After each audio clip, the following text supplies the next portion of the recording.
I am nerdy. You're a nerd. I'm a nerd. I am a nerd. Why am I a nerd? She just called me a nerd. He was, and I noticed that it was 8 o'clock on the dot, so I actually was like... You made sure that I started at 8 o'clock on the dot. Hello, everybody. Thank you so much for being here at 8 o'clock on the dot. You know what we should do at some point? It's not going to be tonight, so don't freak out. At some point, the first giveaway should be at like 8:02. Oh, yeah. You know what? And just reward you extra nerds. You know, the real on-time sort of people. I love that. My students, they learn very, very quickly after week 1, and certainly by week 2, when class time starts, whatever time that is, if it's 9 a.m., 8 a.m., 10 a.m., 2 p.m., doesn't matter. I start class right on time. And so I always warn them. I say, if we've got a quiz, if we've got an exam, I'm starting that bad boy right on time. If it's a 10-minute quiz and you walk in 5 minutes late, you know how much time you got left? 5 minutes. So don't be late. You walk in at 11 after whatever the hour, and it was a 10-minute quiz, guess what? You just missed it. There's no makeups. So I'm one of those types of people. That's how I roll. But you know what happens? I wind up having almost no issues throughout the semester with people showing up late because they just know, boom, I'm here on time, and they're awesome. And by the way, can I just say something that's not at all related to fish, just for 2 seconds, because I was thinking about this today. To me, it's interesting that every generation picks on and bullies the younger generations in the sense that, oh, you guys are horrible compared to when I was growing up. I have to say, and I am around hundreds and hundreds and hundreds of what was millennials, and now we've got the Gen Zers.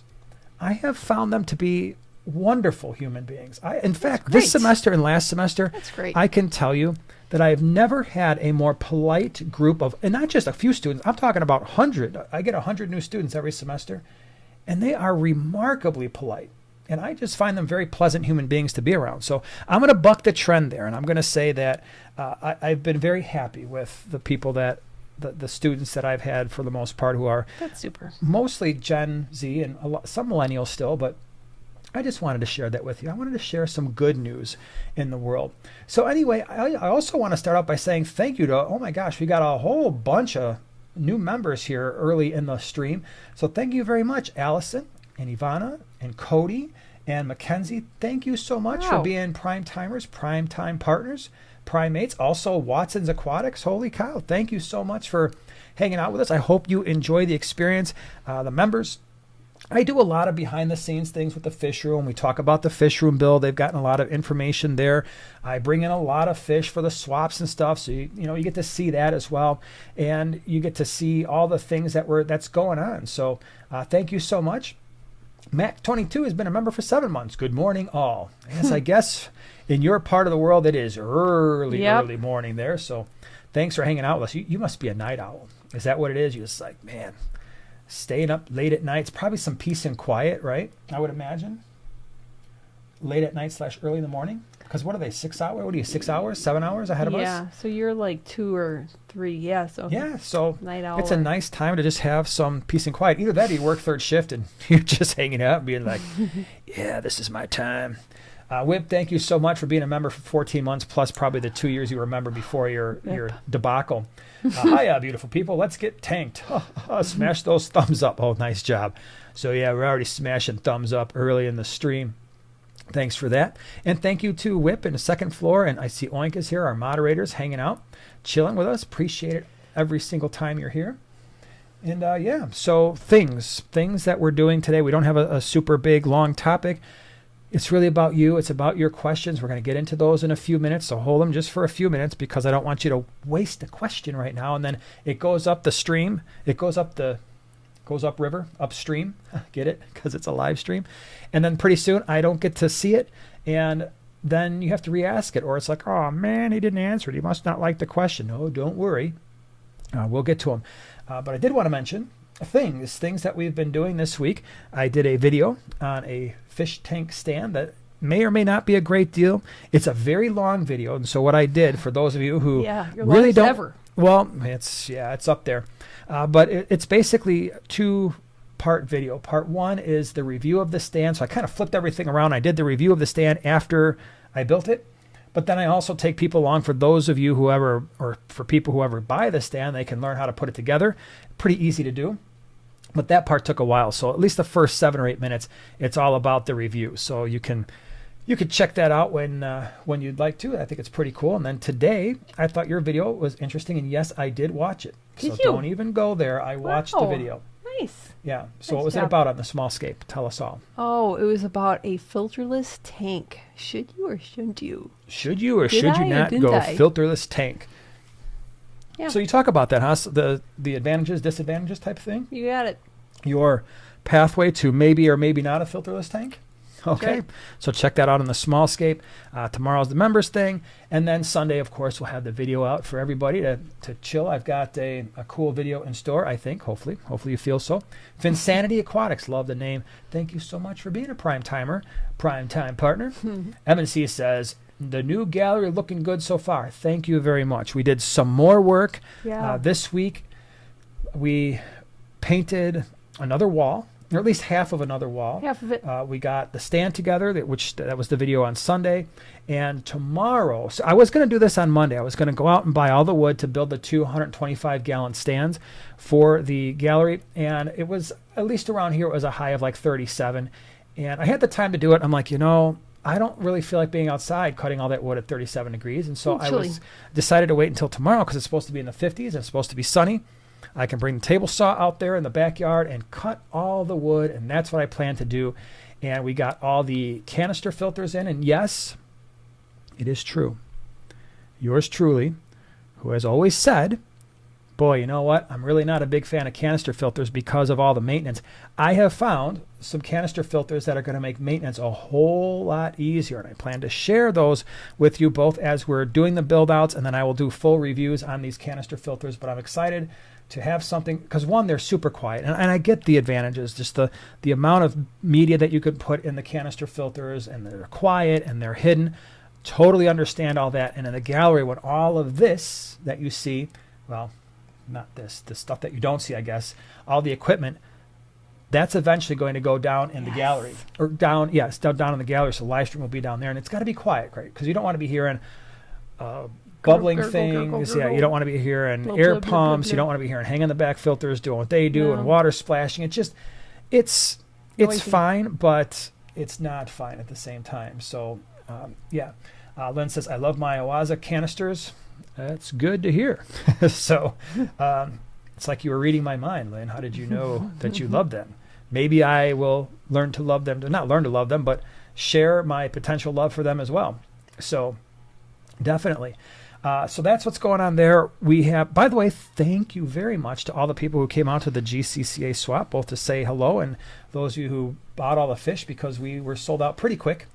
And now we are in a little bit of a break, which is nice. We kind of need it after going through the first half of swap season, which can be a very busy time. And so now we don't have another swap until I believe it's the 7th of January, and I believe that is the GCCA, Greater Chicago Cichlid Association swap. And if everything goes as planned, there are going to be a whole lot of cool fish coming in. And I mean, it's probably the biggest fish order that I've put in maybe ever, but it'll certainly rank top 3. And that's saying a lot, because that's thousands and thousands of fish. I think on the order of somewhere around 3,500 fish, and lots of different types, and some cool stuff I haven't brought in before, of course, because I get excited, right? I get excited when there's some fish. What I try to do for the swaps is there's a few things. One, obviously, thing number one is make sure that I am bringing the healthiest possible fish to the swaps. That's why we quarantine for 4 weeks. And that's why the fish are coming in now, so that they're ready by the 7th. And then the other thing is I try to make fish affordable, because I think that is something that is nice to have when you can buy fish and save a lot of money, right? That's an exciting thing. But I also want to get fish that are interesting, that maybe at least some of our fish are things people don't typically see when they go to a pet store. I'm not talking about they don't have to always be super oddball fish where you're like, how do I even take care of this thing? Does it need live food?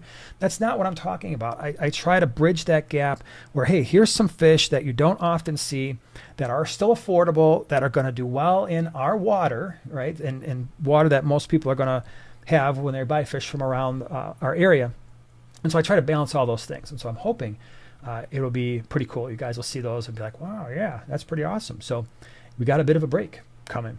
We do have a giveaway. I don't know. Did I mention that? No, I don't know if I specifically mentioned it. I was messing around saying, we should do it at 8:02. But we will do a giveaway because it's December. I just feel like that's the best time in the world to do giveaways because yes, we'll make somebody's day, hopefully. And you're even wearing a red shirt. I am wearing. What does that have to do with anything? I do have on my Nakatomi Plaza shirt. So where'd you get that cool shirt? Santa Claus. No, I'm pretty sure you got that for me, right? Yes. I mean, most likely, if it's clothes that I didn't buy, you did, because most people don't buy me clothes except for you. MTS says, Jason, your beard is always on point.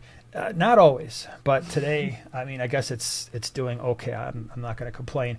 But trust me, sometimes it is not on point. It is very, like, whoosh. Got its own mind. Yeah. It'll do that every once in a while. It just comes with the thing.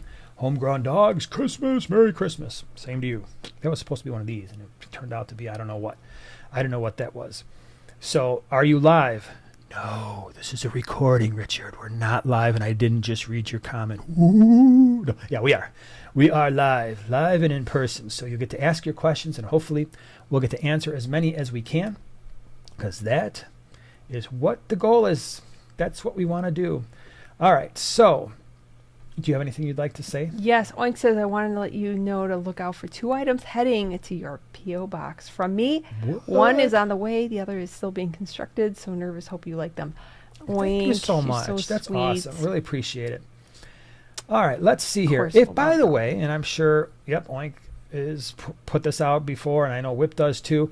If you do have a question that you would like answered, it is always beneficial if you can put the at Primetime Aquatics, right? So the symbol at Primetime Aquatics, all one word sort of thing, somewhere in your comment, because that highlights it for us, and that makes me think, oh, let me look there because that could be a question. So that is usually the best way to get our attention. Because otherwise, a lot of times, you crazy kids love to talk amongst yourselves, which is awesome. I am very happy that you like to do that. And in fact, I encourage it. So feel free to have conversations amongst yourselves in the chat. That's why the chat is there. And it's one big happy family. But if you want me to answer a question, then put the at Primetime Aquatics in front of it. And by the way, I want you all to know, after the catastrophe for the last 2 streams in a row, both Joanna's on the small scape and our catastrophe last week, I went out and I re-cabled up this situation here. So far, so good, but last time we didn't start having problems until about a half hour in. And what I will say is when I redid all the connections, this computer, which is like pretty much as top of the line as it was when I bought it a year ago or so, it seems to be running a lot faster. So the internet was like pow, pow, pow, pow, pow, pow, pow, which is the way it normally runs when it's in the other room. Because I actually move, it's an iMac, and I move it from one room, the office, to this studio, because the other computer that we used to use, which was an iMac, which was getting older, it was pretty soon, it was like, we don't recognize anything anymore. So I'm like, whatever. So bad. Yeah, it was definitely hurting. So now that, I don't even know why I keep that thing around. Basically, the only thing I use the other computer for, which is another, whatever this is, 27-inch iMac, is for Zoom, for school. That's like all it does. And at some point, Zoom is going to get to a point where it's like, we can't function on this old computer. Well, you'll be Zooming from the basement then, correct? Oh, yeah. Well, then I got to carry this thing down 2 flights of stairs. I didn't really think this through. You're going to need to figure something out. Because you're witnessing me having a thought here. Right, so my grand plan of putting the live stream in the basement, I'm going to do that. So I either have to drag this 27-inch iMac down 2 flights of stairs, or I'm going to have to get another one. A laptop. I'm going to get, hey everybody, look at my laptop. Ha ha ha ha ha. Would you get a laptop? I don't know if I could, but then you know how bad it is when I look at stuff on this screen in terms of the size. So I'd have to get a separate screen for it. And I just have to make sure the laptop runs as heavy duty as this totally tricked out iMac, because I don't want to have issues like we had the last couple weeks. Because I know John from KG Tropicals, he had talked about this at one point with his live streams and how stressed out he was getting when he would have internet problems during a live stream. And I can tell you, It's a stressful thing because you want it to be a smooth process for everybody. And when you start cutting out and like, what was the last thing I said? Where did we lose you? And then people are like, I'm out. And then you're like, oh my gosh. Yeah. And then last week when I had to leave, when you guys weren't even here, I didn't even get to say goodbye. I had to just leave. Remember? Yeah. Because it was like, all right, it's horrible. We're done. Bruce says MacBook Pro will. Okay. Well, I mean, yeah, I would definitely go with the maxed out laptop if that's what I did. And that probably is a way I would go. Oink says, may I ask if you had a great day on your anniversary? We did. Yeah, I would say it was a marginal. It was fair to fairly marginal. Yeah, the first 21 were better. Yeah, first 3. It was like a 3 out of 10. Would you say? A 3.5 out of 10 for the day? But we can go up to 3. All right. Yeah, I mean, I was just trying to be nice for the. Yeah, it was a great day. It was a wonderful day. Any day when I wake up and there's 2 jelly donuts from Dunkin' Donuts sitting on the counter, not sponsored by Dunkin' Donuts, but they're my favorite. And yeah, that was... Kick it off the right way. That was a good thing. Yeah. It was. All right, let me see here. We got a whole bunch of questions here that probably have something to do with fish keeping. And jibber-jabbering here. Hey, shh, don't distract me. Mackenzie says, it may be a silly question. I love the silly ones. Yeah. But if I use Purigen to remove the dark color of the tannins, does it negate the benefits of the tannins to the fish? That's not a silly question. That is not a silly question. The answer is yes, it will. Because the Purigen is removing all of the organics and stuff, and tannins are organic compounds. So, yeah, you'll remove the benefits along with the color. So, I actually like the tannins. We've gotten to a point where when we're using driftwood, the only reason why we would boil it is to make it sink, not to remove the tannins. At least for us, this is just our personal thing. You can either like them or not like them. There's nothing wrong with that. That would be the only reason why I would boil wood at this point, is just to get it to sink. But you've done such a good job with more scapes, and as you've learned how to scape things and learned all the tricks that the aquascapers use, it's gotten to a point where we don't really even have to worry about that. I think you situate rocks a certain way, wedge wood in a certain way, and glue things together. Oh, you glue it. Yeah, and it's been... That's a glue. It's fine. So I would... Listen, even if you're not liking it right now, enjoy them for a little while. Enjoy the health benefits as well. And as you just do your standard water changes, if you're doing water changes every week or 2 or 3 and you're 25%, whatever it is, those tannins will go away over time. And then you never know. You may wind up missing them once they're gone. Might. Yeah, it's happened. And he says, what are you studying in school? I am a college professor, so thankfully I am not the student, I am the teacher. But I am a professor of microbiology and biology, and I also teach genetics. So, and I've taught a lot of other classes: virology, organismal bio, mammalogy, zoology. Basket weaving? No, not that, unfortunately. I missed out on that one. Lots of other classes. So, I'm trying to think of what else. Environmental science, environmental bio. Yeah, there's been a bunch, and I really, really, really enjoy it. Let's see here now. Gail says, how do you become a member? I use an iPad and see now no place to join. So I know it's so weird. I don't know. Trust me, I've gone back and forth with YouTube on this for a very long time. I pin the message. So at the top of the chat, you'll see a pinned message that says Primetime Aquatics and want to see all at least that's where it cuts out for us. So there, I pin it there because people ask that all the time. And it's just the weirdest thing. I don't know why the join button doesn't show up on a lot of things. And I remember asking all of you at one point, maybe a year and a half ago, do you even see that button? And for some people it was like, yes, we do. And for other people it was like, no, we don't. So it was just the weirdest thing. It is weird. Yeah, I don't understand why that is. All right. Finsanity asks, I bought 10 CJ Echo and love them, but Aquarium Co-op Easy Flow is a game changer for multi-tank rooms. Dead silent. Wait, what are we talking about? Filters. Oh, apparently. Yeah. There's a lot of really quiet filters. I mean, even hang on the backs. So most of you know I'm a big fan of any hang on back filter that has an internal pump. So that would be we use a lot of Marineland Pros. We use a lot of Seachem titles. The Aquion Quiet Flow I think is a pretty decent filter. And even the Aqua Clears are relatively quiet unless they start getting old. Like most hang on back filters with an external motor, as they start getting older, they make a little bit more noise. But the ones with the internal pumps, I definitely like. So, but there's even with that, you'll still hear some water splashing. As the water's coming out of the hang on back filter and hitting the surface, you'll hear a little bit of that. And I just want to make sure that it's not Oh my gosh, you've got to be kidding me. Is it going down again? All right, so there's a little bit of lag. Mac's saying a little bit of lag.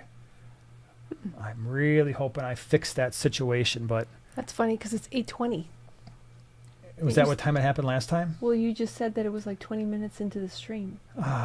Because then if it's not that, if it's still buffering and it's not all the setup, then it's got to be our system at that point. Then it's a computer issue. So hopefully... Do you think it's heating up? That's what I wonder too, is because the fan is on in our computer and it just seems like it's running a little rough. And I'm watching it now. I'm watching this, and this is what John KG Tropicals was talking about. He can watch on his thing the amount of kilobytes per second. Right now it's at like 4,200, and then it dips down. Now it's crashing, and it's crashed. Oh, that's what you watch. I watch this right here. Oh, now it's 0. Yep. Hey, kids. So I don't know. I don't know what's going on with this thing, because now here we are. We're having the same problem. And at this point, I think it's our computer. It's got to be. It's got to be our computer, because I just set all this up and it's not keeping up. Here it's coming back again. That's so weird. Yeah. We recommend using a stream bitrate of 68. What does this say? Hold on a second. Let me see what's going on here, because we're getting all kinds of stuff. YouTube is not receiving enough video? What does that even mean? So this is between our streaming software and YouTube. It's not our internet connection. All right, so that's good. We've eliminated that. I'm sorry for that. It looks like it must be coming from... Is it like an update or something that you need to do? I don't think so. Yeah, I don't know stuff, because it's already a mess, and we're going to see what happens here. So we're still at 0.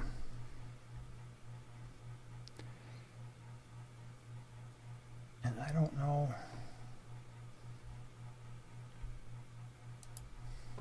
This is so disappointing.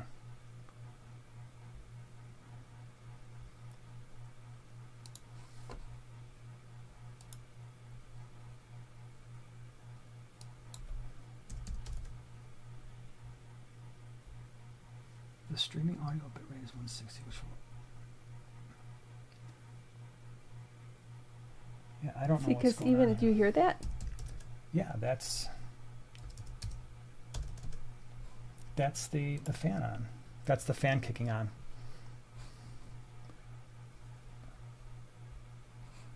Unless we're experiencing buffering issues. I don't know what's happening. I just don't know. I don't know what's going on here.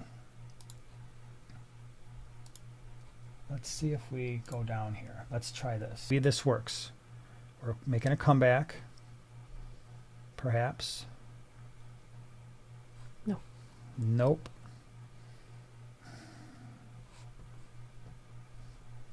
This is really not the time to be trying this.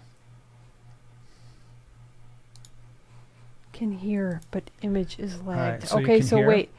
So can you guys hear us? Yeah, so let us know if you can hear us. You can. We'll switch I can to hear you, but your podcasting. movements are in slow motion. Okay, got your back, but now you're a little blurry. Okay. Oh. So. Huh. Oh, yeah. Great.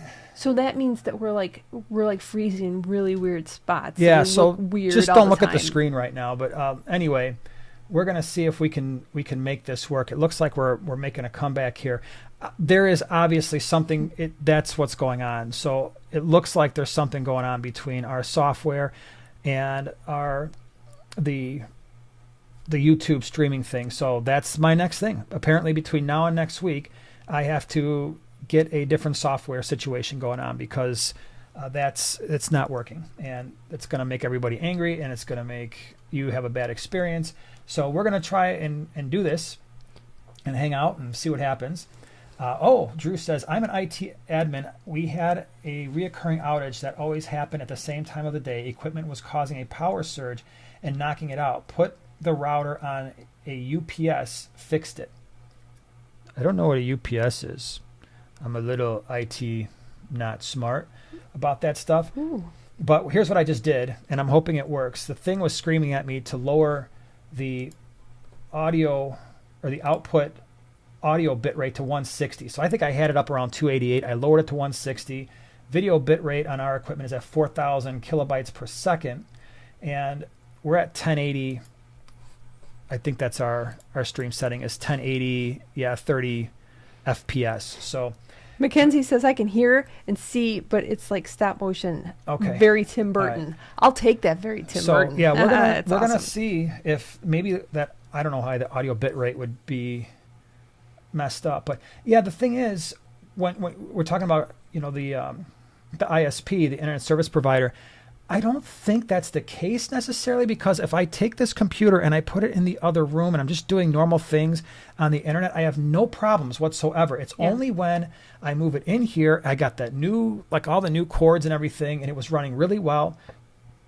And so usually like the last couple times, both for Joanna's live stream on that Saturday, and now again last week, and now again this week, it just seems like at around 20 to 30 minutes, it starts doing weird things. Then it comes back for a few minutes, and then it goes out. And it comes back for a few minutes. Like, so Saturday, what did we last? Like maybe, I think we lasted 20 minutes. And we're like, we were done. It just wouldn't work. But now it's holding at 4,000. Yeah, and it did that last week too. And then it went out again, because remember, that's when you left. And we're like, okay, and I had to end it after an hour last week because it was just a mess. But you don't want to hear about all that. Let's just take advantage of what we have. Yeah. The Zen Ginger says, UPS is the power backup surge protector you get for office computers. Okay.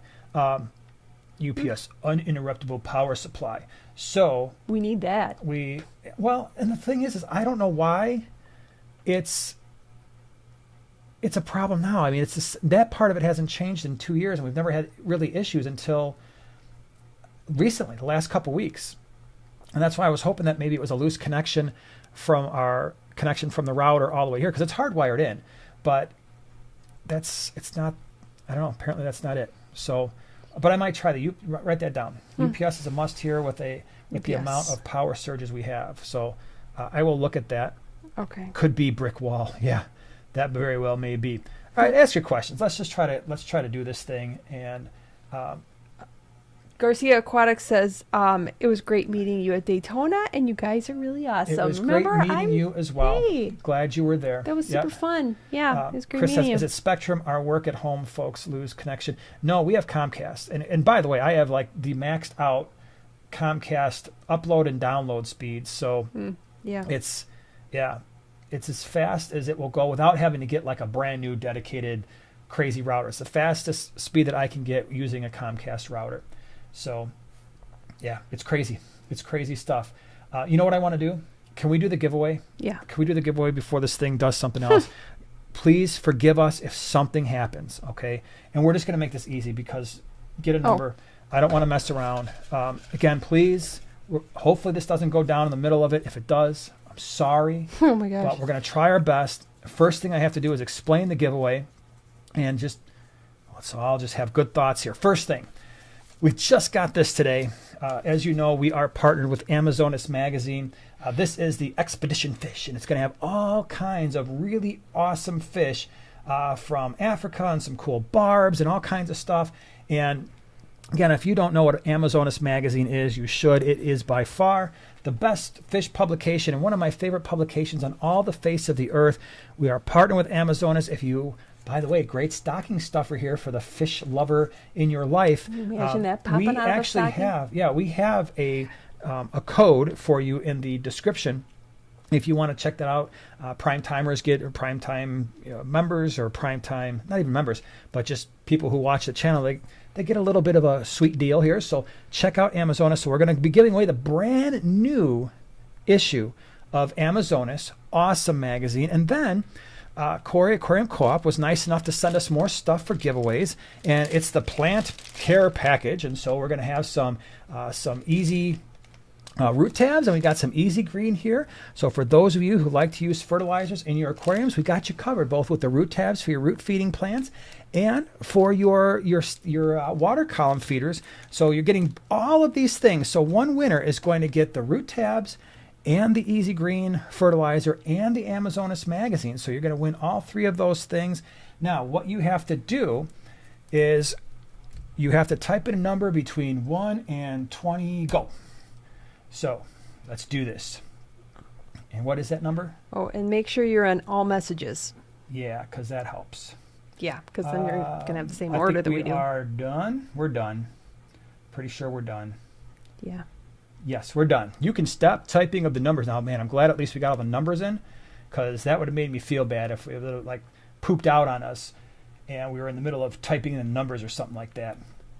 Okay, so the one winner who's going to get all these awesome things, you're going to be able to read about cool fish, and you're going to be able to keep your plants super duper happy.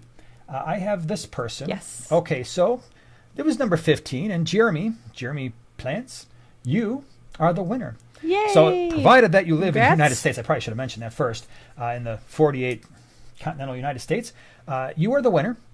And so all you have to do with your winningness is send an email to primetimegiveaway, all one word, primetimegiveaway@yahoo.com. Send us your email. Send us your mailing address, and Joanna will get this mailed, if not this week, early next week. She usually mails out on Monday or Tuesdays. Mm-hmm.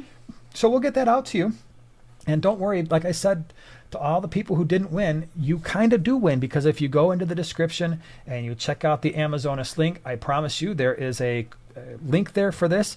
And this is a great magazine. It's especially if you've got a little bit of time off around the holidays, you're going to win some cool stuff, which will be awesome. And don't you worry. I think December is the month of giveaways. We'll probably do a giveaway every single week the rest of the month, because I'm looking around here and we got some stuff. We have got some stuff that you need to have, because A, it's awesome. B, it's why we have the stuff. And C, I don't want to look at it anymore. We want to get it off the whole area over here. So don't you worry. We're going to be hooking you up. Now, back to questions. By the way, in the middle of our mess, hold on a second here. I wanted to say, Whip, thank you so much, because I almost missed it, and I'm sorry. Whip, thank you so much for the super chat. New iMac or whatever it is you're saying, probably better to just buy a 78-inch monitor fund. Thank you so much. I was at Ohio Fish Rescue, and that's what they have. It's crazy. You're basically sitting here, and about 6 feet away is a screen that is the size of the wall, and I'm looking at this thing. First of all, it's really weird to look at yourself when you're about 8 feet tall sitting there. Yeah, and then I'm like reading it. I'm like, oh my gosh, the words are almost too big, and it's cool. You have to read, and you have to like turn your head like this just to read the whole thing in the chat. So everything is big over there. It was a very sweet setup, and trust me, I've considered it, because we want to put a widescreen TV down there anyway, so you might as well have it do double use, right? You might as well be able to see it. Yeah, especially if we're thinking about a laptop down there. Yeah, a big projector screen, so the fish can maybe answer some questions too. Homegrown dogs, Q&A time, ? Yes, it is. For the remainder of the time that we are able to maintain a connection. Let's see here. So then here's a question. I'm new. Thank you for being here. Here is my ideal stocking for a 20-gallon that is currently empty. Is this okay? 7 Harlequin Rasboras, 7 Neons, a bristlenose, and 1 honey gourami or dwarf gourami. I love it. I think that's a great idea for a 20-gallon. You're going to have 7 Neons, 7 Harlequin, a bristlenose, fine. With your honey gourami or your dwarf gourami as a centerpiece. I think that is definitely something that is doable. I say roll with it. Watson says, got my hands on the last redhead top host, so I appreciate that. Oh, good. Yep, that's right, you did. Watson was the one with the awesome tank. Remember I was telling you? Yes. I didn't see a picture. Yeah, you need to see that picture. Also for the... appreciate that also for the shirt and the fish food. It was really nice meeting you and your wife. Certainly a goal met to have met you. Well, thank you. And I really appreciate you being there. So Watson's a good dude with a pretty sweet tank. I liked it. Let's see. MNC says, grand prize, Joanna scapes a tank for you. That would be cool. Only available to those living in the UK. Wow. So now we're I'd picking. be like, I'm sorry. Now I we're just have to picking go. countries, huh? I have to I go. guess that's as good a reason as any. Yeah. Yeah. All right. Let me see here. Carlos says, so did I and they didn't say start. I did. I even typed in the go button. I said, and go. And then I typed in the go button in the so chat. you said go, not start. I might have said go. Usually I say go. But you typed go too. I did type go. So I tried. Yeah. I tried to do it. Yeah, you know. He says, if you are looking for any specific topic videos, please put an @ sign in the with my name, and I will try to find it for you. Oh, thanks, Oink. So if you're looking for specific videos that we've done, Oink is pretty good at finding those things. She's an all-star. Shaq says, dang, I chose 15, but no prize. Just got to choose 15 a little sooner next time, and don't worry, dude. Next time. There's always a next time. I promise. You got it. Are we back? Oh, yeah, we're back. We're back. We're back, baby. What was that from? We're back. I think that was a Seinfeld. I'm Was gonna it? run it for you. Yeah. All right. Wait, there's a stacking question. Now I can't find Hold it. on. While you're looking for that, it says, so JK says, I'm getting a water softener soon. It shouldn't affect the fish too much, right? Be careful there because, yeah, water softeners, what can happen is the way they soften the water, that can certainly mess with your water parameters enough where this is great. I'm glad you asked this question. Now, here's what I would do. When you put the water softener in, run a bypass because, and if you're doing the water softener specifically for your fish, don't do a water softener, do an RO system. And so pipe that in, let your water run through an RO system, still have a backup or a bypass because that would be the ultimate situation. If you could run basically a T and have one line go through a water softener and the other line would just bypass it, then you can kind of mix and match. Maybe you don't want to do all RO. Maybe you want to do a 50-50 mix to soften up your water in your fish tanks. If you're just doing the water softener as a whole house softener, absolutely have a backup there. And while you've got somebody, if they're going to be plumbing it in or you're going to do it, then consider an RO unit as well. If your water is really hard, it's coming out of a well or something like that, for your fish tanks in particular, because that will be, I promise you, a much better way to go. John says, Kramer on the Merv Griffin show. That's right. That's where it came from. Yeah, that's right. That was a great episode. That was well done, Great John. call. Well done. Sheesh, nailed it. Yeah, MTS says, have you ever messed around with dry start method? Nope. Have you done that, though? No, I've never done dry start. No. No, I don't. No, we always we go full on, man. Pretty much, and I don't really use a lot of those plants that they'll use in the dry start. Anyways. Yeah, that's true. The shush. I can never say it right. I'm sorry. Are you guys a fan of dry starting a tank with plant seeds? If so, any pitfalls or tips? Man, you guys are on the dry start. Someone must have done a video about it. No, we just generally don't do it. We pretty much go right to the normal aquascape thing. I mean, it'd be kind of immediate fun gratification. if you if you have time to just kind of let It's- it go for why tinier not? tanks too, especially. That's kind of fun. But why not try it? Yeah, at It some could be point. cool. Regina, thank you so much for becoming a prime timer, primate, prime time partner. Appreciate it. Thanks for being here. When you get out of my studio here, maybe I'll do that. When I have That like would be more good. room, you know. And you I can was get like, rid of didn't that it and sound that like she was and just that about to say when you get out of and my that. life? Like she Really? was like, That's when funny. you just get out of my life, I'm going to do all kinds of cool stuff on my channel. I'm like, wow. No. Believe me, I hear that. If there's any motivation for me to finish the gallery, my number one motivation is so that the wonderful woman to my right stops asking me, when are you going to get out of when are you going to get out of my studio? When are you going to get out of my studio? Because Squeaky this wheel. was never supposed to be the live stream studio. It was always supposed to be her scaping studio. So, yeah, there's that. Yeah. This is a squeaky wheel. I'm going with that. Well, you are definitely squeaky. Chris says, Thank you. I have a couple 3-gallon cubes. Do you have any ice stocking ideas? Trip. For a 3-gallon cube. What? Shrimp. Sure. I thought you said trip. I'm Shrimp. like, what does that even mean? I think it would be super fun to have Shrimp? 2 different color shrimp. Oh, for sure. One Yeah. in one in the other. That And would you be could do super some fun. type of snails in there too, nearite snails or maybe a mystery snail. The fish situation gets a little tough in a 3-gallon. So when we've talked about bettas in the past, I said the absolute minimum was a 2.5 gallon. I think you're really pushing the minimum at 2.5 gallons. I don't know. If I were to redo that video, I might even recommend a slightly larger tank. It just depends on the betta for the most part. But I would stick with invertebrates like the shrimp or snails. And trust me when I tell you, it can be a very couple of rewarding 3-gallon tanks. Like Joanna said, if you had, some type of caridina, and there's so many different types, or like the Taiwan bees, yellow, or so pretty. yeah, or the gosh. neocaridina. There's just so many cool shrimp that can be very, very interesting. You could have yourself a sweet assassin snail tank. That'd be cool. But yeah, Said starting no one ever. starting off in the hobby, trust me, I know it. Yeah. The cute tanks are the little tanks, remember? Yeah. I Oh, wanted yeah. the 2.5 gallon. And I what I wanted kept- the 2.5 because it was a total 20-gallon shrunk. And I wanted it, and you're like, you're not going to like it. It's limited. You can't have this, blah, blah, blah. We got to get all the extra stuff. I wanted it. I had it. Then I got 10 of them. And then pretty soon after, I'm like, you know what? And we were going to breed bettas. We were going to, mess around with stuff like that. But then we didn't. And it's just not fun. It's just there's limited room for them to move around. For the bettas, yeah. It's again, not really it depends on the type of betta, though. There are some bettas that are extremely lazy, and or older ones. 2.5, 3 gallons is plenty of space. Hospital But tanks. and I'm sure for you've got a little bit more fish keeping experience, so you're looking forward to, I'm sure, doing a little bit of the scaping and looking at the little critters. So when you've already done some of the larger tanks, you kind of look forward to some of those smaller ones and see what you can make out of it. I gotta go. Then you need to, what, Napoleon? You can leave. Go. Yeah. Your mom goes to college.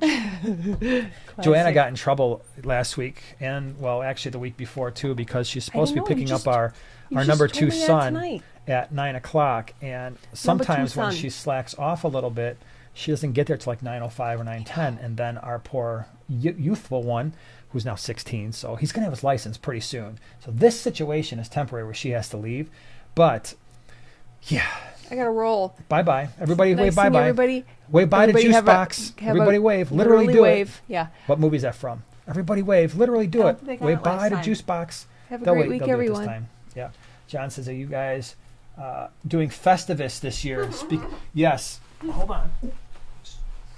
Sorry, didn't mean to bump the mic. Yeah, Festivus.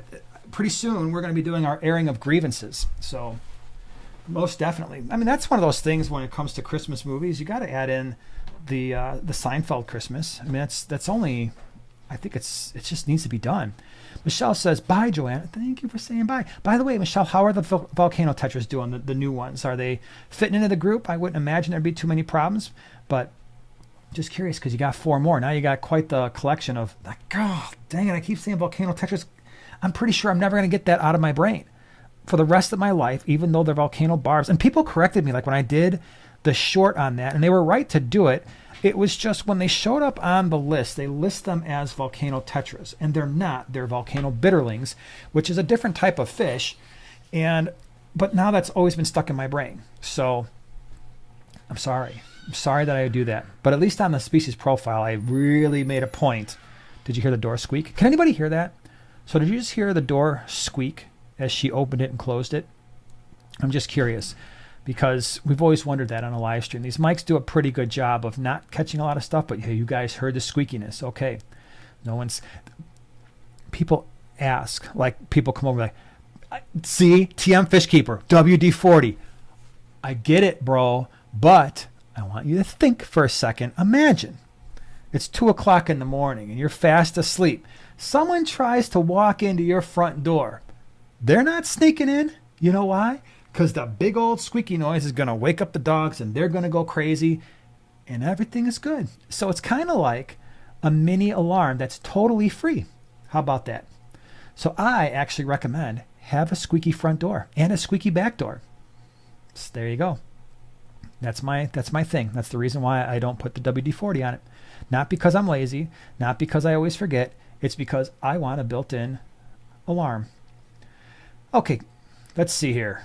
Watson says, got my hands on the last Redhead Tapajos, so I appreciate that. Also for the shirt, thank you, man. Appreciate it. Appreciate you being here. Pretty stinking awesome. Evan C says, video idea. Love those. By the way, thank you, Evan C, for reminding me, because I wanted to mention that at one point. If you all ever have video ideas, the best place to leave those, even if it's got nothing to do with a video that you're watching, leave them in the comments section in the YouTube videos. So you're watching something like, man, does he have a video about this? People do that. And believe me, when I say, hey, it's on the list, I have a list that's pretty long. But I love adding video ideas to the list. So please, if you've ever got video ideas, anytime you're in a video, just little comment. Hey, here's a video idea, blah, blah, blah, blah, blah. And either I will say, hey, we've done that, and I will link it for you, or I will put it down on the list. So anyway, I'm going to see your video idea. Set up the vintage tank you got like they would have back in the day. Trust me, that is already on the list. That is a scape that I want to do because I can do that because I remember setting up those tanks back in the day. And it's going to be retro ugly / cool. Yep. I love it. Jade says, my Oscars keep knowing the bottom of the filtration system tubing, knocking the bottom of the filtration tubing off. Is there any more heavy duty one I can use? That's a great question. If it is a hang on back filter, not really. I mean, I've had fish break. So my Vieja just snapped the intake tubing from my Seachem Title 110. And I consider that to be probably one of the more durable intake tubes. Snap that bad boy off. My fish on the bottom 125, which I believe it might have been the Vieja Argentia or Mascajeros Argentia, which are, again, these fish are all less than a foot long. They snapped off and broke my Marineland Pro, my Marineland Emperor Pro 450. That intake snapped that bad boy off. And then I had another one. In the 150, my Marineland Pro 375, it's now doing a little spinny guy because somebody hit that really hard. If I had to guess, and you guys can confirm because you're pretty smart with this stuff too. You got a lot of experience. If you had to say what is the most durable intake for a hang-on back filter, my guess after using pretty much most of the filters on the market is going to be the AquaClear. That plastic is pretty stinking hard, and if they break that, they have really cracked it. So again, you know my favorite filters, and that's not necessarily one of them. It's not in my top 2, but when it comes to really good intakes for like a tank buster like that, I think it might be the AquaClear. That's my guess. Oh, now we're coming up with the video ideas left and right. Video idea, best placement for filter and heater and or intake system. Love it. That is one I want to do. Hold on. Because do me a favor. The Sush, can you do me a favor? And if you think about it, because I don't have a pen. Joanna takes all my stuff when she leaves. Can you somebody put that in the comments section when the live stream ends? Because I love that idea, and that's a video I can do. It'll be a short little 3-4 minute video that is a good idea. Love it. Absolutely love that idea. All right, let me see here. Wait, Regina says, Zen, you getting seahorses for Christmas? Ooh, that would be pretty sweet. I was talking to some people. It's fun at the Aqua Shell. I was talking to some people who are basically all saltwater type people for the most part, and we're freshwater. And every once in a while, you'll run across a really cool dude who's a saltwater dude who doesn't think like, he's the best person in the world because he's saltwater and us little freshwater peasants are not worthy of their time. But we were going back and forth, and I was asking him a lot of questions about saltwater. And by the time I got done with that conversation, I actually wanted to set up a tank. We were talking about seahorses, and, it was one of those things where it's like, I don't have any experience with saltwater. And he was like, well, maybe that's not the best thing to start out with. But if I could pick any saltwater inhabitants for a tank, seahorses would be right at the top of my list. No doubt about it. I saw something that I wanted to answer. Oh, Craig says, what time is it? You know what time it is? It's prime time with your boy Jason right here coming at you live. I had to do it. Sorry. I know some of you are just like, oh man, please don't do that. Joanna hates that. She legit hates that. You have no idea. Before the live stream, she's like, please don't do it's your boy Jason in front of everybody again. And sometimes I do it because she's just like, I know, like in her mind when I do that, she's looking at me like, really?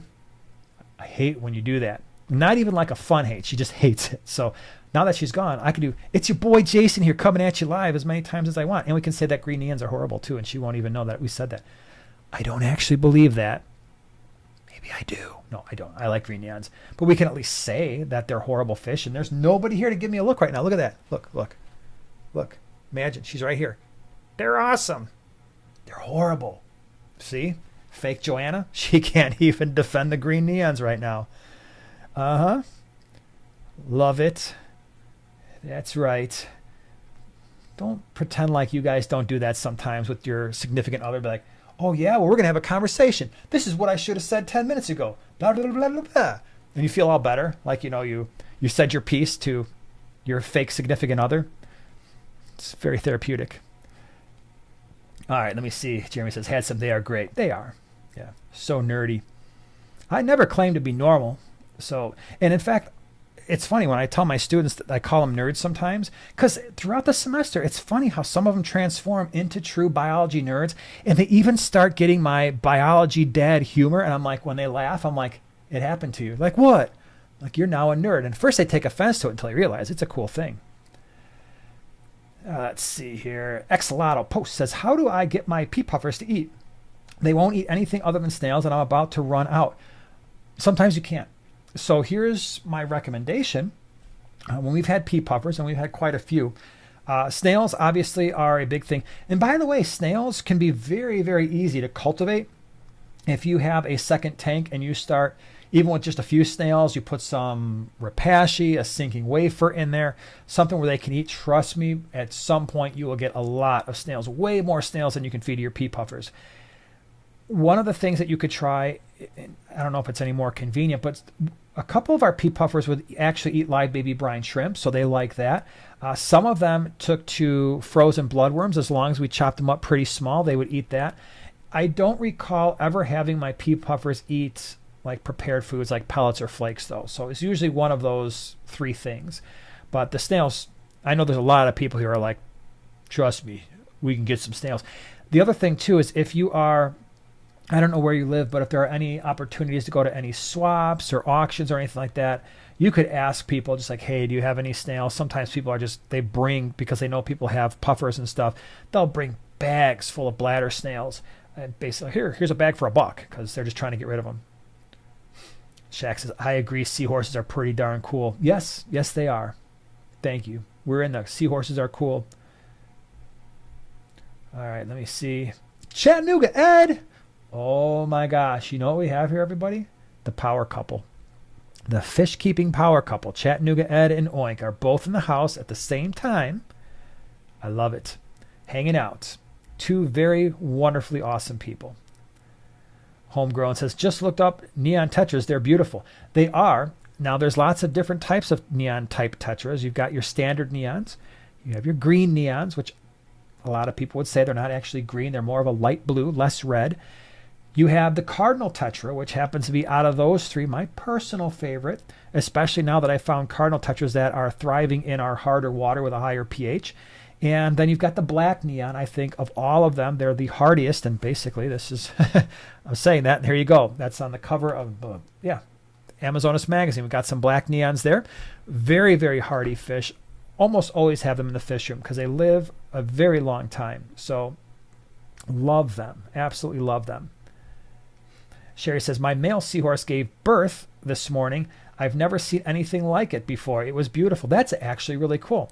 I would love to breed seahorses, but first I'd have to have a saltwater tank and I'd have to know how to care for one. And so there's a lot of steps I have to do before I just like become a seahorse breeder. Maybe like a few years from now, I'd be like, I bred my seahorses. No, I'm one of those. But it would be a while. All right, let me see here. Rebecca King says, buy some plants. You will have thousands of, that's Rebecca, that's actually not a bad idea. And by the way, yeah, so you could go to a local fish store, buy some plants. Most likely you'll have some snails. Go there looking for, I can't imagine like a general local fish store. If you walked in there and said, hey, I've got some pea puffers, I need some bladder snails. If you just bought something else there, something you need, whether it's fish food or a plant or maybe some other types of fish, that they wouldn't just give you the bladder snails for free. I mean, I probably shouldn't say this, but I'm going to say it anyway. A local fish store that would not just hand you just pest snails and be like, you want them? Here you go for free. I don't know about that. I mean, I think that just should be a thing people should do because trust me, they grow like crazy. That's for sure. Chris says, best fish for a 20 long. I'm 15 and breed angels. I will have it on my desk, so I want a fish that is different. Oh, that's awesome. Well, thanks for being here. So I've got some cool fish suggestions for your 20 long. The Peacock Gudgeon. So the Peacock Gudgeon is an awesome fish. We've done a species profile on it. Doesn't get very big. And a 20 long, I would have no problem keeping 6 to 8. In fact, I've had full-grown Peacock Gudgeons. Just recently, I've had like 80 or 100 of them. Now, don't do that. It was temporary. I was bringing them to swaps. They're almost all gone now. But I've kept a bunch of them in 20 gallons before. I used to breed them in 20 gallons. But you could easily do 6 to 8 Peacock Gudgeons in a 20 long. Insane color for a fish that gets to be about 1.5 inches, maybe 1.75 inches long. The other one that would be really, really, really cool is the Empire Gudgeon. The Empire Gudgeon gets a little bit taller, slightly longer, ridiculous colors. I've got those right now in a 50-gallon lowboy. We just brought in, usually I'll bring in like 40, 50, 60 at a time. They sell pretty quick. They're a little bit expensive, but again, the colors are insane. So you could easily do 3 or 4 of those in a 20 long, just as like your centerpiece fish, something different where you're like, wow, yeah, those are really cool. For more of the schooling type of fish, with either one of those, they have really small mouths, so I don't worry necessarily about them. Really, they don't pick on other fish. They leave each other alone for the most part, at least in my experience, after breeding thousands of Peacock Gudgeons. I haven't bred the Empire Gudgeons yet, but I've kept lots and lots of them. They're just small mouth. They really just ignore other fish. And so you can have like a schooling fish in there. If you wanted to do something like a Celestial Pearl Danio or an Emerald Dwarf Rasbora, Green Kubatai, something a little bit unusual where they got a lot of color. Ember Tetras would be really pretty because they have a really pretty orange. So you've got a lot of options in that 20 long. Mr. Fish, are you familiar with the only Indian freshwater cichlid, Atropus, canarensis? Really cool fish that not a lot of people know about. I have seen that fish, and it is cool. Where does the green and red chromite come from? That's not that fish, is it? I don't think it is. I think it's a different one. I've heard of it. I've seen it. I haven't kept it. The red, I don't know, because it's been a long time since I kept the green chromite. They're really cool fish as well. And what's interesting is you don't see them as much anymore. I used to see the chromites all the time, and I haven't seen them in a fish store in a long time. I haven't even seen them on the lists at all in a really long time. JK Fish Keeping, 588-2300 Empire. You're going to the Wayback Machine with the whole commercial there. That was a carpet store. I mean, it still is. Shaq says, weird, my question posted twice again. Whatever, it's okay. I mean, you're not doing it on purpose. It's fine. It's just one of those crazy things. Random YouTube user says, love green neons in y'all's dark water tanks. Yeah, it's a cool look. A lot of the neon tetra types look really awesome. They're very underrated when you do a Blackwater tank. We were talking about that earlier. For those Blackwater tanks, if you pick your fish right, it can be a very stunning look. One of my favorite fish in a Blackwater tank is the lamp eye rasbora, otherwise known as the emerald eye rasbora. It's a small fish that's silver, has a little bit of a hint of blue, but these crazy bright blue eyes. And if you get a group of them in a Blackwater tank and all you really see are all those blue eyes swimming around the tank, it is very cool. A lot of the neons are cool. If you have a really big tank, you would be surprised how much discus really color up in a Blackwater aquarium. I mean, it can be absolutely stunning. Same thing with the checkerboard cichlids. Those can be very, very stunning in a Blackwater tank. Sherry says, Rasbora is very pretty. I don't know if I've ever run across a Rasbora that I didn't like. Even some of the ones that appear to be more bland. I remember there were 2 in particular that we've had in the past that we've brought in, and they didn't sell well at the swaps. And I think it's mostly because when you see them at first, for people who don't know what they are, it's like, well, it's kind of a dull-looking fish. And I'm like, man, you got to wait. And those 2 are the exclamation point Rasbora, which at first looks pretty dull, but when they're really comfortable, look awesome. And then the other one was the red line Rasbora. The red line Rasbora looks a lot like a glow light tetra, but it gets a little bit larger, schools much more tightly, and gets really nice color. And I remember I brought those in super excited. And of course, when you're bringing in these fish, you're not just bringing in like 20 or 30 or even 50. I think I had to bring in like 300 of the red line Rasboras. That was the minimum amount I could bring in. It took a little while to sell those 300, and they weren't expensive. And for the people who bought them, now they ask me, like, hey, do you have any more of those red line Rasboras? Those are really pretty. I'm like, No, because they took forever to sell, so I didn't bring them in again. But it's just like right now, the fish that I have right now, one, of course, is the volcano bitterling, but the other one is the mascara barb. Now, a lot of you know the mascara barb. Maybe you've watched LRB Aquatics. You've seen those fish in his fish room. They are stunning. They're probably, I call them like the king jewel of barbs. And there's a lot of really cool ones. But the mascara barb gets about 5.5 inches, gets these long fin trailers, and is absolutely stunning. And I brought them to the swaps. They're a little bit on the expensive side, even smaller. They're expensive. And you hardly ever see them on the lists. And people who know what they are instantly run for those. Like, I want them. But for the most part, a lot of people don't understand that, hey, the picture I'm showing you, that the adult version, they think like, oh, this thing's got to be highly photoshopped, or that it just can't look like that. I'm like, it does. Go look at some of the videos on YouTube, and you will see a fish that is insane. All right, let me see here. Thorn trap. What's for Christmas dinner? So, interestingly enough, so I'm a big turkey guy. So Thanksgiving is all about turkey. And if it were up to me, I would vote for that again for Christmas. However, I have learned to compromise in my older years.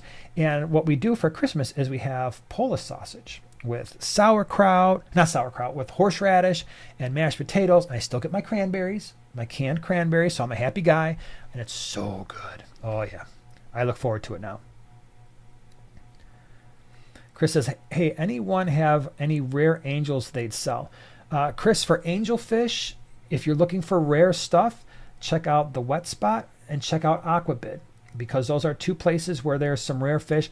If you were around here, there's tons of rare angelfish at the swaps and for insane prices. I remember somebody was telling me, and maybe it was Watson, he was angelfish, not quite the size of the palm of your hand, but they were like $10-15 and just beautiful angelfish at some of these swaps, and they go for relatively cheap. David says, hey Jason, I almost killed my fish last week by injecting CO2 on my 25-gallon tank. Impact CO2 might be a good idea for a video. I couldn't find that video. That's a great idea. So actually that would be another one if you want to put that in the comments section after the live stream ends. I'd love that, because yeah, CO2 is great. It will definitely help your plants grow. It can really help a planted tank. You just have to make sure that you're releasing the CO2 in a way that the plants can actually use it. And the timing is really important. So a lot of people, when it comes to CO2, they will turn on. And you got to be careful here, because, and I want to be very clear, I don't run CO2. I know about CO2 from my biology background, but I do not have the experience like someone does who's been running CO2 for a long time. So I need to preface this. But the science behind the CO2 I understand, and that is, generally speaking, a lot of people will set their CO2 on a timer, and that CO2 will come on sometime right around the time the lights come on, maybe a little bit delayed, right? You can delay it by a half hour or so, and that way you're giving the fish light, you're giving the plants light. See, I told you I don't know anything about CO2. You're giving the plants light, and then when the lights are on, they're using the CO2 more efficiently. And then usually what happens is they set their CO2 timer to go off around a half hour before the lights go off, just to make sure that the CO2 has been as utilized as possible. What's interesting about CO2 is if you were to leave it on at night, that can cause a heck of a lot of problems, because what happens is plants don't utilize CO2 at night. What they do is they switch from using CO2, and at night they start releasing CO2 the same way a fish would, the same way we do. And so even without the CO2 going at night, you still, if you've got water that is on the softer side, it's not highly buffered and the pH is maybe 7 or lower, that CO2 starts to form carbonic acid at night. So if you were to leave the CO2 on at night, you're basically forming carbonic acid, especially if you've got a soft water tank. Then what's happening is the pH is crashing, and so you get these wild pH swings where they go from acidic at night to more, the pH will go more basic during the day, and it does this thing. And depending on how soft your water is, that can get really acidic if you've got the CO2 bubbling. So yeah, just got to be a little careful there. Joshua says, I just got a Geophagus redhead Tapajos. Love that, one of my favorite geos.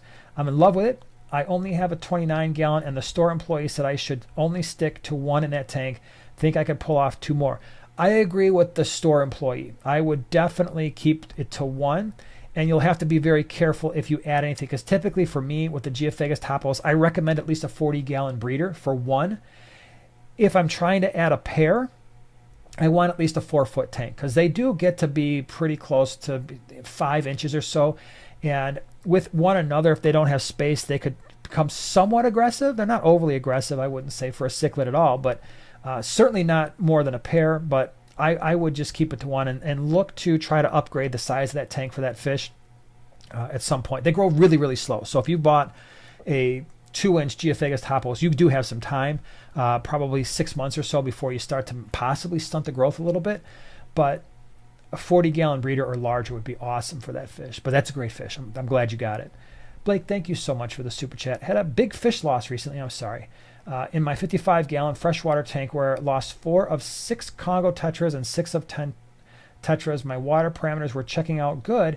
Any ideas what could cause it? Everything else is okay in the tank. So it was just confined to your Congos, and you said 6 to 10 other tetras. So assuming you checked your water parameters and you're saying everything's okay. So to me, just so we're on the same page, okay means no ammonia, no nitrite, nitrates at 20 parts per million or less, and no opportunity for a spike. I'm assuming as soon as you saw those fish die, you're checking water parameters, making sure that that's the case. So let's assume that happened. That's fine.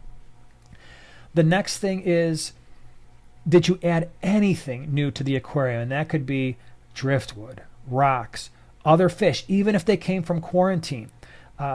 Sometimes if you add fish, even if they pass through quarantine, it is not a 100% guarantee that there's going to be no issues, because there can be fish that you add to a tank that are immune to something, but they are carriers. It could be some type of a bacterial thing, and then you put the new fish in the tank, they're fine, and then something happens. And it can happen not necessarily like, oh my gosh, right away, like I put these fish in, the next day the other fish are dead. It can take a little while. It can be a lag of 1 or 2 weeks. So if you've added anything new to the aquarium over the last couple weeks, that could be it. The other thing is, did you recently do a water change? And so every once in a while, it's probably happened in the last maybe 3 to 4 years. I can think of 3 separate times where we did a water change, and within 12 hours, we had a significant number of fish die, only in certain tanks.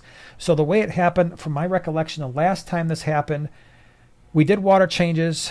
We had a big die-off in our bristlenose pleco tank. Now keep in mind, we do water changes on lots of different tanks at the same time, but it impacted our bristlenose pleco tank. I think at the time we lost about half of those fish within just a few hours. And then I don't know if it was the same time or it was a different time, we did water changes, and I lost the ballast sharks and the tinfoil barbs in one of our tanks. Now these are fish that have a high metabolism. They're constantly on the move. They need a lot of dissolved oxygen. So I don't know what was in the water from the tap, but every once in a while there can be something in that tap water that is not something that the municipalities necessarily test for consistently, or maybe they did some kind of a water treatment. Something winds up in your aquarium, and there's nothing you can do about it. And certain fish are more sensitive to whatever was in that water than other fish. And so you can lose, like in your case, wow, Congo tetras gone. Those are active fish, need a lot of oxygen, right? Perhaps some of the other tetras do too, but then you've got your more chilled out fish. Maybe you've got some gouramis in there, like, oh, I'll just go ahead and, get the air from the surface of the tank. Not a big deal for them. But it can definitely happen that way. Let's see. Cameron says, if you are using a CO2 system on your tank to help plants grow, do you need to still have bright lights, or could you use a more dull light to help control algae growth? This is where my lack of expertise in CO2 is going to show. Okay, and I want to be honest about that. I'm not an expert in all things. I don't know all the things about all the stuff. And again, I'm going to look at it from the biological perspective. If you're running CO2, you've got additional CO2 in the aquarium. That's the structure. When it's amazing to me, like for my students, when we talk about the process of photosynthesis and we talk about the process of plant growth, how few students know that when you plant a plant, let's say just a regular plant in a pot of dirt, and that plant goes from a little seed to like a 5-foot house plant. The vast majority of the plant's growth, the structure, did not come from the soil. The soil is still there. It actually came from the air. It's the CO2. It's the craziest thing if you just pause and think about this for a second. All right, let's just pause. all these giant trees and these plants and these bushes and the grasses and all these things that you see, the overwhelming majority of their bulk, of their size, did not come from the ground. It came from the air. Is that not the craziest thing in the world? Like when you stop to think about it, it's the same thing that's happening in your aquarium, right? It's using the CO2 that you're injecting to build the structure that it needs. Now, if you have plants that require high light, then you're going to want to have that high light. If you've got plants that are low light plants, like your anubias and stuff, then there's no point in giving them a lot of light. But at the same time, you could make the argument there's no point in giving them the CO2. Usually, not always, but often when people are running CO2, it's because they want to run those higher light plants. They want the cool plants that are going to give you the purples and the reds and just really just shine in the aquarium that require that light, that might require a little bit of extra iron. You're giving them the CO2. And so often the reason you're running the CO2 is for those plants that also require the higher light. And so those two are often married together. If you're running lower light plants, I personally wouldn't necessarily run the CO2 because they're probably not going to need high concentrations of CO2 given the fact that they're running at lower light. For the most part, that's not always true though. Okay, Cody at Watson's Aquatics, and I will see you both in January. It was awesome meeting you, and my Tetras are doing great with the epistles. Good to hear. Yeah, that was a good combination. I will look forward to seeing you in January at the swaps as well. And don't forget, it's not just GCCA is on the 7th. Greenwater has a swap.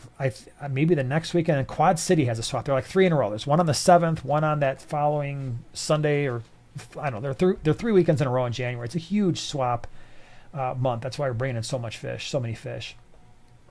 Sherry says, ick is very common when adding new fish. The stress of being moved and the stress of new tank members. I think everyone will have an ick outbreak sooner or later. I agree. It's just part of fish keeping, and it absolutely sucks. And that's why I push the quarantine thing so hard, because the last thing you want to do is deal with an ick issue in an established tank. And there's so many problems with that. One, usually your established tanks have got a lot of inhabitants that you've grown attached to. 2, your established tanks are usually going to be more volume. 3, they might have plants or invertebrates, which makes treatment options, it limits your treatment options. If you do the 10-gallon quarantine tank, most fish that you're going to buy outside of like the really big tank busters, if you buy them on the larger side, can often go in a 10-gallon for 4 weeks. Small volume, easy to treat. If there is an issue, you're separating them from your general community tank, and if you can just have the patience to wait those 4 weeks, and I do advocate for 4. I know a lot of people say 2 weeks or 3 weeks, but trust me, one, from when I did my master's in aquaculture and fish health, that's what the pros are doing, right? The pros are doing 4 weeks because they have collectively in that all those instructors had hundreds of years of experience, and they know that there are certain fish diseases that can show up after 1 week or 2 weeks or 3 weeks. And I have found that to be true in my own experience. And again, yes, we've had as many as 80 tanks, and I've kept fish for lots and lots of years, but it's also the volume of fish, especially the last couple of years that we've been bringing in thousands of fish every 4 to 6 weeks. And I have seen it happen. I've seen it happen where we bring in fish and they are doing great, right? There's no signs of disease. They're doing awesome. And we put them in a tank, and the next thing you know, and they're doing great for like 2 weeks.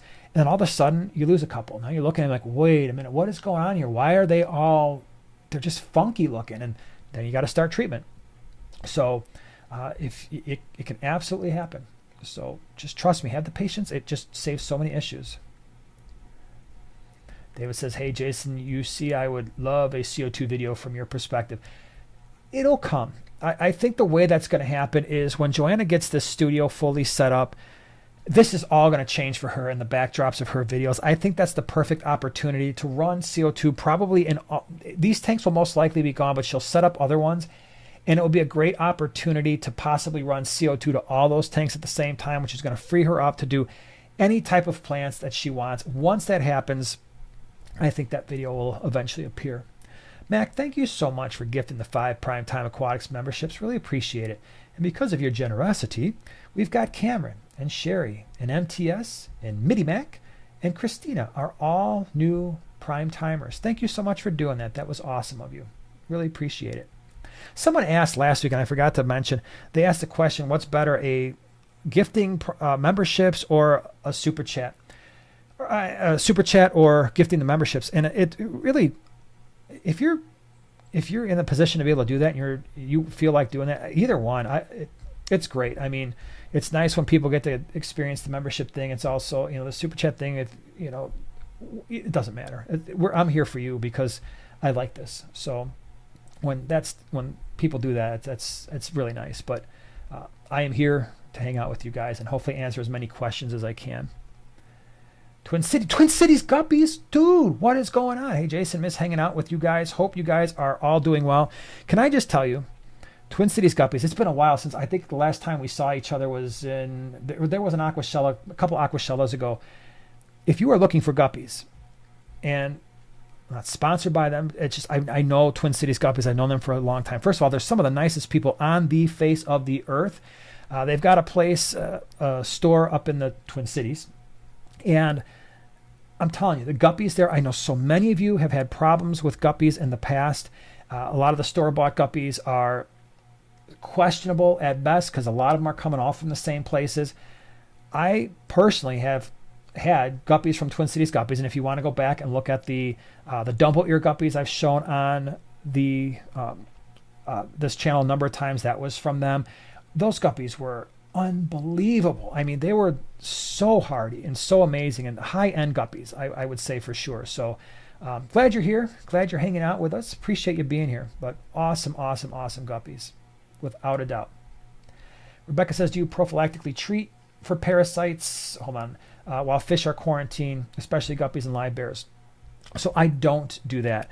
Unless I know there is a history of the fish potentially having issues. And so again, we're bringing in all these fish.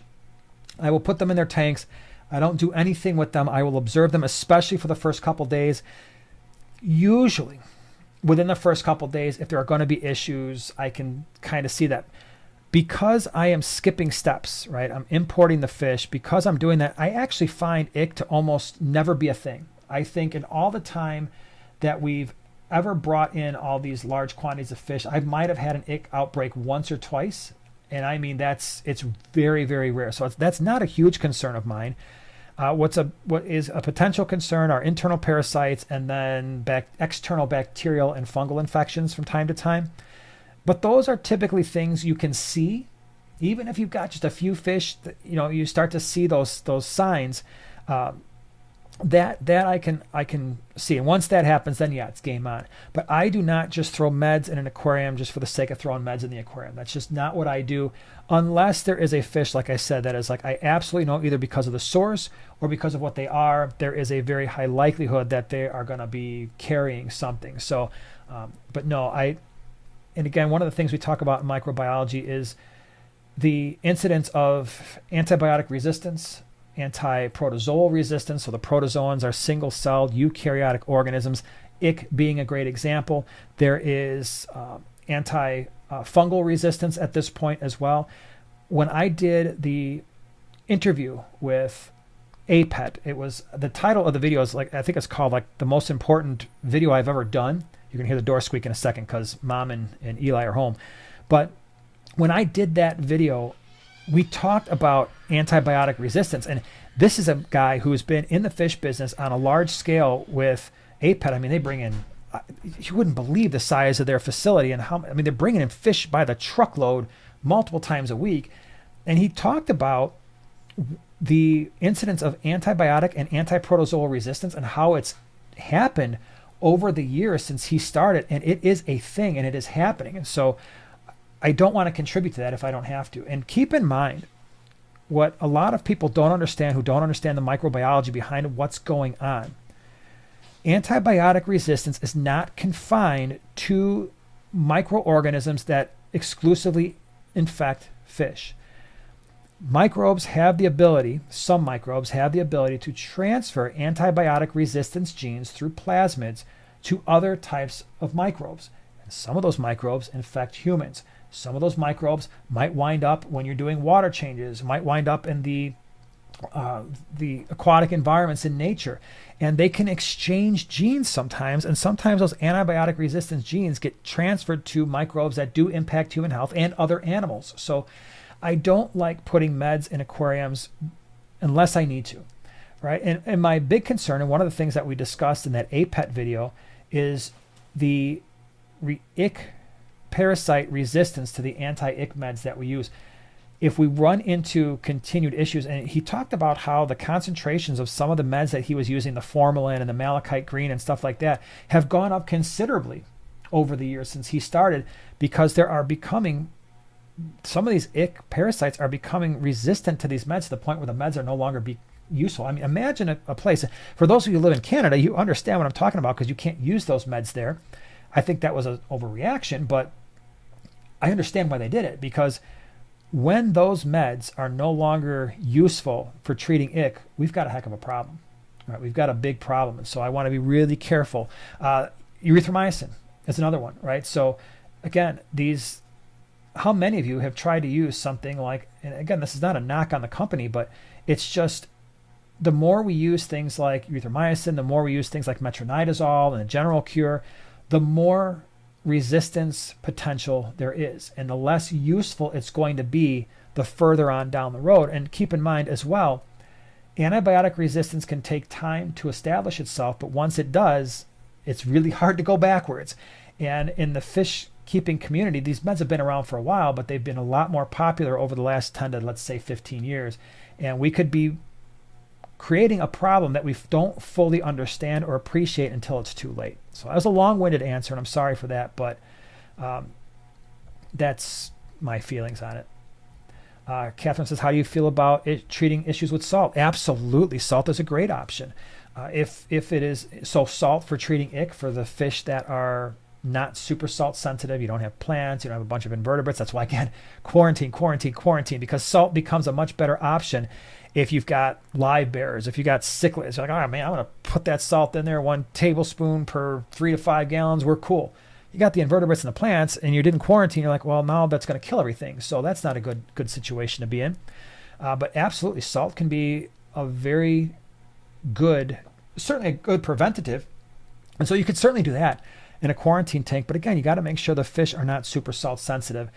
Usually like your cory cats, a lot of your loaches, a decent number of your fish that come from South America, they might be a little bit salt sensitive, but for the most part, a lot of fish can handle some salt. And that can be what happens with the salt is it generally increases the mucus secretions of the fish, and those mucus secretions have antimicrobial chemicals within the mucus, which can help reduce the likelihood of external parasite infections. Anthony W. says, I now have 4 tanks. Sweet. My question is, what's the best way to sterilize my equipment between tank usage? That's a great question. So for us, I've mentioned this before, but if you are worried about transferring parasites from one tank to another, so for one, again, if I've got 4 aquariums, I have 5, and that 5th one is a quarantine tank, and that quarantine tank has its own nets, its own water siphon, its own equipment, strictly for that aquarium, and that aquarium is not right next to my other 4.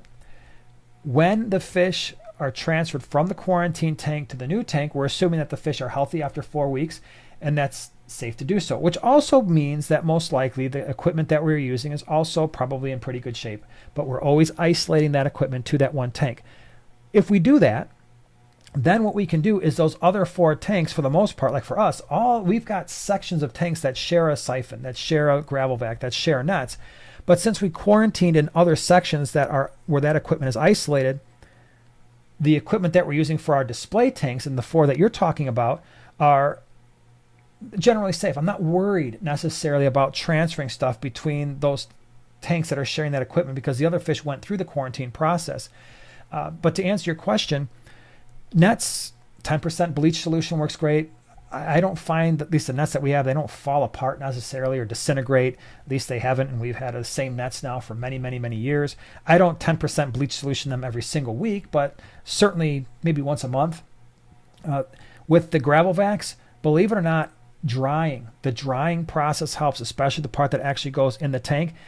Same thing with nets. I mean, a lot of the infectious agents that you're concerned about, when the equipment is fully dried, it doesn't do a lot of parasites don't really survive that unless they're spore formers or cyst formers, and that's not a huge concern of mine.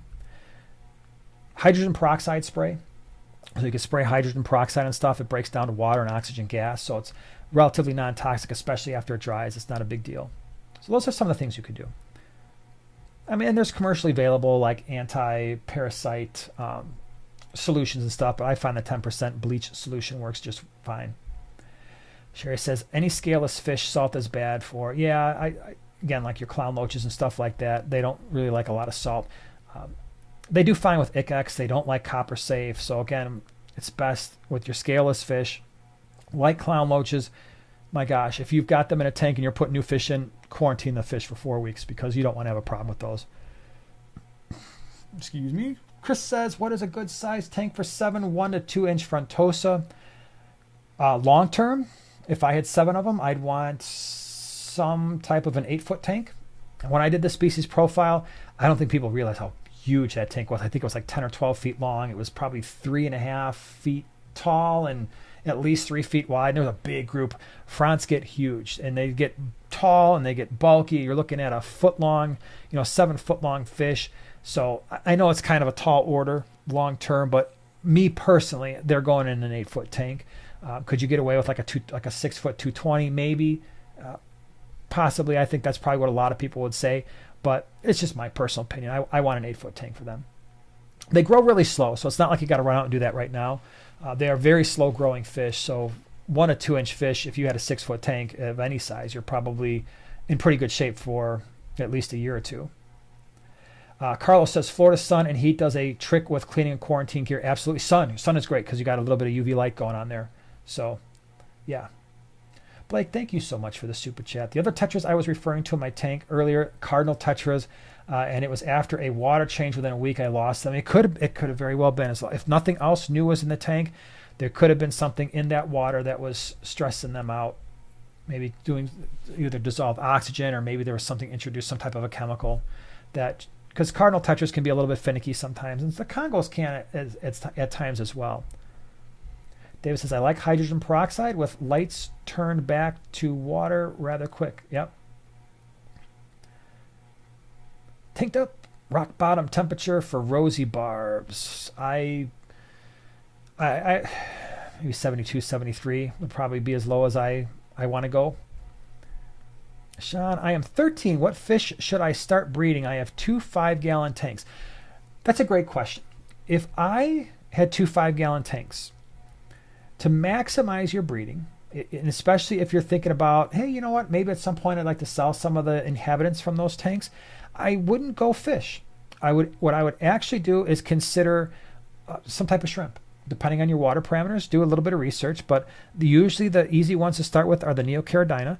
You're not going to make a ton of money, but if you pick some of the higher end Neocaridina that are breeding true, like your Blue Dream shrimp, or right now like the Snowball shrimp are really hot. The black Neocaridina are really, really interesting as well. So pumpkin shrimp, the yellows. So pick one variety for each tank, so 2 total. And I would start there because that can be really cool. And you'll have enough of them in that 5-gallon where you're going to see a lot of inhabitants, which is kind of nice. All right, let me see here. Sybil says, hi, Jason. I have a 40-gallon breeder that I plan to set up soon. I have relatively soft water, never had any water parameter problems in other tanks. What should I put in the tank? With soft water, you've got so many cool options in a 40 breeder. Here's what I like. I like a pistogramma. I like German blue ram, so you got to keep the temperatures up on those bad boys, 82, 83. If you don't want to go that hot, the Bolivian ram is pretty cool. So I'm just thinking of like your centerpiece type fish. Your checkerboard cichlids would be a really cool option with the softer water. So all of those are decent options. From the schooling side, your Cardinal Tetras, any type of neon type Tetra, your Cardinal Tetras are a pretty cool option. Von Rio Tetras might be interesting. Black Phantom Tetras would be pretty cool. So that would be nice. The nice thing about the softer water too is you could start doing, you have more options with your Cory cats, and you also have more options with some of your plecos. You could do some of your higher end plecos, not super huge, try to keep them less than, in a 40-gallon breeder, maybe going to top out at about 8 inches, but some of those plecos will like that softer water as well. Chris says, thoughts on Cryptoheros nanoluteus? Love them. Had them in the fish room for a very long time. They bred for us in our 33 long, and then I sold off the pairs and what I had left of the fry. Not a very aggressive fish. The males can be, as they get older, they can be a little bit aggressive towards one another, but we started them out in a 29, and that actually worked out fine for a long time. Moved them to a 33 long, which is the same as a 55 gallon, just shorter. At that point, once they started breeding, I don't know if it was because they finally had some space to spread out, or if it was just the fact that they were getting older. But when they started breeding, we had 2 pairs on opposite sides. They will dig a little bit, so keep that in mind. Might eat some plants, but I didn't find them to be like over the top plant eaters. Relatively mellow, pretty much ignored other fish. Love the pretty blue eyes and that gold color. Very nice. Vanessa, thank you so much for the super chat. If I add an air stone to my sponge filter, will it affect the performance of the filter? Thinking of adding an air stone to silence the bubbles. No, you're fine. I would suggest if you do add the air stone, there are some like Never Clog. Aquarium Co-op at one point was selling them. I don't know if he still does. I have a whole bunch of them. They were plastic air stones, and you could actually adjust the airflow by kind of almost unscrewing them, and you could open them up a little bit. It was like a 3-piece air stone, and it was nice because you could adjust the flow through the air stone, which kind of sort of adjusted the size of the bubbles as well. And because they were Never Clog and they were plastic, you could take them out, rinse them off. Unlike the more air stone, like old school ones, those do eventually clog, but definitely can do that. I did that for a long time, and then I wound up removing most of them because what would happen is the way you have to connect them inside the sponge filters, you'd have like a small piece of air tubing that would connect into the upper side of the sponge filter, and then the air stone would hang down. Well, that little piece of tubing would kind of get, as most air tubing does, it kind of gets hard and brittle, and then they start falling out after a year or so. So I'm like, oh man, I'm tired of cutting all these new pieces, so I just got rid of them and dealt with the bigger bubbles. But it's a good idea, and it does work. Emily, what's up? How quickly do guppy fry add to the total bioload of the tank? I put a few females in their own 20 long, and they're dropping maybe 50 fry that are maybe 3 weeks old by now. I mean, they start adding bioload technically right away as soon as they start metabolizing even their egg sacs and their, or not egg sacs, I guess for the live bears, never mind that. But as soon as they start eating, they're producing, any fry is producing bioload. It's not a ton, and for the most part, because they're so tiny, most likely your beneficial bacteria are going to be able to compensate for that without too many issues. I've never had an ammonia spike with even heavily stocked guppy breeding tanks. At the same time, for a 20 long, if you've got 50 fry, you're probably going to want to start moving those out once they get to around 3/4 of an inch to an inch or so, if you can, just to kind of keep the tank moving. Because what can happen once you get really, really high concentrations of guppy fry in a tank, they start doing bad things. I don't know if it's just some type of hormone release in the tank, but I've had personally guppy tanks crash for what seemed to be no apparent reason. I've seen other people do it, and we've got well buffered water, and it happens sometimes. So, but in terms of like ammonia spike, I don't necessarily worry about that. All right, Max says, I think I mentioned it before. I have a common pleco that was missold to me, a 66-gallon planted tank. What would going up to a 75 be enough? A third tank with Congo Tetras. No, that common pleco is going to get huge. Trust me, they're cool, but even a 6-foot tank sometimes, as those bad boys start to grow like 2 feet, and they're kind of tank busters too. I don't know, like for people who have kept the big common plecos, when they're looking for food and they're moving around, they're bumping stuff and knocking wood over, knocking decorations over, tipping rocks over. They even sometimes just moving around, they'll flip their tail real fast and they'll start sending sand and gravel everywhere if you're using that. So if it were me, if I had a common pleco, it's another one of those things where minimum of a 6-foot tank, and even then, you'd be like, oh boy, this fish is really big, even in a 220 sometimes. Teresa, hi. All I'm having issues with my air filters. How do I properly put them on? Are we talking about just like your sponge filters or air stones? I just connect the line right to the sponge filter or the air stone, throw it in the tank, and the big thing there is I love to have pumps or some type of a valve that gives me some adjustability so I can control the amount of air going through whatever it is, whether it's an air stone or a sponge filter. So we have a big central pump, but then we have valves all around our fish room. We can adjust it. So if I just had a small pump, ideally I'd want the valve to be on the pump, or there would be an air control valve somewhere before the line goes into the tank, just to control the amount of air going into the tank. All right, everybody. Oh my gosh, we are flying around here. I'm going to answer a couple more and then we're going to call it a night because it's getting late. We're all crazy kids out here. We're crazy fish nerds hanging out here. Deshaun, Jason, shrimp are out of the question. They are super hard to find. That stinks. Yeah, I don't know. The fish side of things in a 5-gallon is, man, it's really tough because a 5-gallon, you're pushing the lower limits for most fish. The only fish I really like in a 5-gallon is maybe a single betta, but you're not breeding bettas in a 5 necessarily, just because the bioload gets really high really fast as those fish start to hatch. I like doing, if you really want to try, and this is not going to be easy, but if you want to try some of the rasboras, the dwarf rasbora, the chili rasbora would be another one. What else? The Phoenix rasbora, very, very tiny. You could easily keep a dozen in a 5-gallon, but then you'd have to do some research on how to breed them, and it takes a special setup, and you'd have to have fry food and stuff like that. CPDs, John says, yep, that would be another one for sure. Yeah. All right, everybody. I think we're going to call it an evening because it is getting late, and we have partied it up here a lot. Thank you so much for those of you who are patient with that one little blip. I'm glad it went away. We had the one little blip there after about 20 minutes, and then everything seemed to straighten out, which is great. So, but thanks for everybody who got all messed up and then came back. We will be back next week at the same bat time, same bat channel for you, 8 o'clock Central Standard, or at least that's my time, Central Standard Time. We'll do another giveaway next week. So, and again, if you've ever got questions about fun video ideas, when I close the stream down, when the comments come up, put them there because I'd love to add them to the list. So thank you again, and thanks to all our moderators, and we will see y'all next week. Bye-bye, everybody.